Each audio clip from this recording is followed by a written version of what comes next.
I'm here to talk about a term that you may have never heard of in psychology, but once you do learn about it, you may recognize that you've experienced it or know somebody who's experienced it. And if you've been lucky enough not to experience it yet, I don't wish it upon you, but there's a very good chance that at some point you will experience it. So I urge you to pay attention. That term is disenfranchised grief, which I will define in a minute. First, I want to tell you a few brief things about me. I do experience disenfranchised grief, even though, ironically, I am a professor of psych testing. I am human.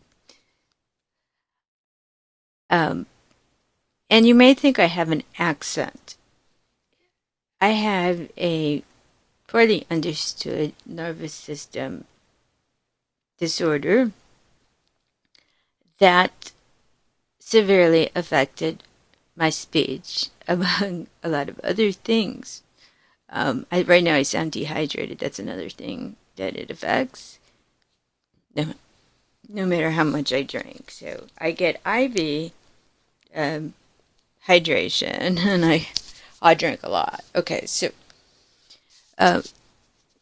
my speech has been at times unintelligible, and that's very devastating to anybody, especially someone, at least I can speak for myself, someone who was a highly regarded, eloquent speaking professor.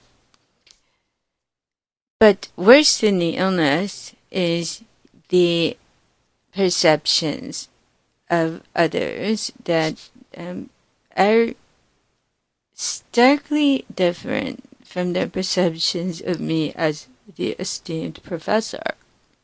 But there's a whole body of literature in psych about that, and people labeling people and making conclusions based on what they think they know. So I don't have an accent. It's in it, and it's actually that I've told you this much is unusual because I don't like to talk about it. Why? Because I have disenfranchised grief over it. It's just uncomfortable for me. So let's define disenfranchised grief. But before we do that, let's define grief. I mean, we've all experienced grief, and it's not depression. It's not a bona fide psychiatric diagnosis, as much as it can feel like depression or trigger a depressive episode. I don't stutter normally. Depressive episode in someone with pre-existing depression. While we're talking about depression, one other cause of disenfranchised grief is suicide loss, and not all suicides are due to depression, even though patients are often erroneously told that they have depression, and that would require a different video to explain. So disenfranchised grief is any type of grief where a griever feels disconnected or deserted by his or her former support system, feels uncomfortable discussing the cause of grief because it's judged, it leads to blame, it leads to wrong conclusions. It's related to an issue that's not socially acceptable, even though that socially unacceptable thing may be quite prevalent behind closed doors. I don't know what goes on behind your closed doors. I don't think you know what goes on behind mine. And because of all that, in this, at least my country and United States, people are so adept at their public personas They don't even know when they're doing it anymore. So things aren't always what they seem. So the griever is feeling grief that may even be due to something that's taboo, and is thus very isolated and grieving over the loss of the support system. Let's talk about some causes of disenfranchised grief. But before we do that, let's talk about you. Let's assume that you are a person who has deserted someone with disenfranchised grief. Why would you do that? You, as I said, may have come to erroneous conclusions. You may have been fed misinformation. You may think you know what you see. Blame the griever. Misunderstand the relationship behind closed doors between the griever and the person lost. Grieving yourself over the loss. Not know what to say. Think the griever wants to be left alone or not discuss it. Have your own life, even though the griever used to be part of that life. Not feel comfortable getting involved in other people's business. Not have known what was really going on and not believe the griever. Feel guilty yourself that you couldn't help save the person lost, or that you judged the griever. Feel that you will be disenfranchised by being associated with the griever. It's obviously messy. What kind of causes of grief could lead to such a thing? Well, something as common as being fired from a job.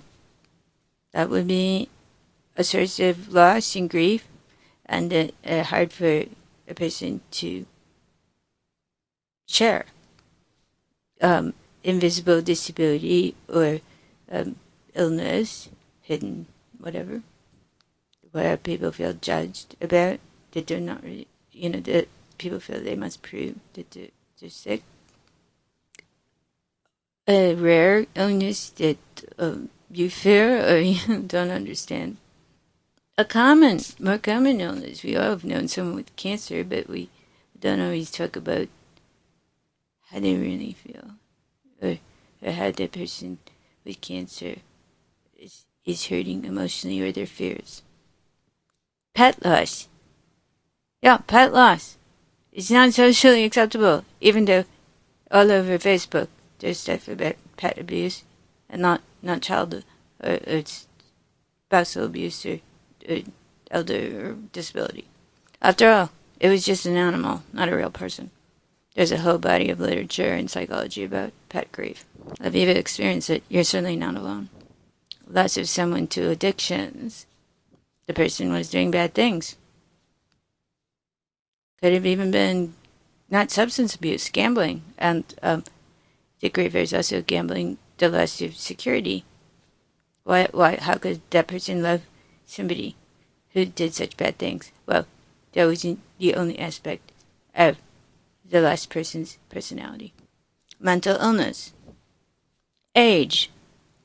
Especially when a partner loses a partner and becomes widowed or widower. A griever who lost an ex-spouse or partner who may have ended it on good terms and they're still civilized friends.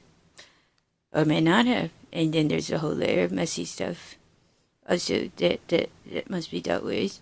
But the person once loved the partner. I have a lot of friends who've dealt with it. Lost due to suicide. That's my grief. I'm not sure people will believe. Or they might blame me of thinking they understand the complicated relationship and what led up to it. Suicide loss is awful. The last thing someone grieving such profound loss needs is to lose the support system. Please reach out. Thank you.